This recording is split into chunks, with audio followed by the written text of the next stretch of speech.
অ' মা হুঁচৰি গাই আছিলোঁ বোলো বিহু বুলি বোলো চচুবাৰী ঘৰতে সোমাই পেলাই সেই কিবা এটা খাই যাওঁ। আই ঐ দেহি বৰ জহনীটো গৰু বিহুৰ দিনাখনে পালাহি। আহা আহা তোমালে মই জলপান অকণকে সজাইছো।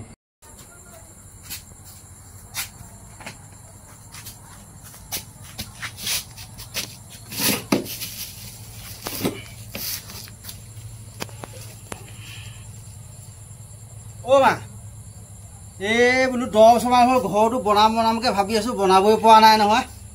এইবাৰ বোলো আৰু ঘৰটো বনাম আৰু ভাবিছোঁ।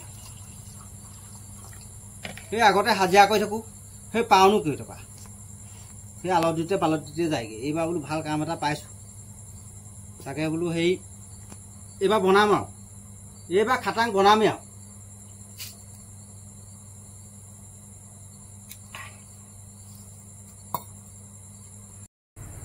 এই হাইজানিয়াটোক আৰু এগিলাচ দি দেও, ই ঘৰটো বনাই পেলকগে।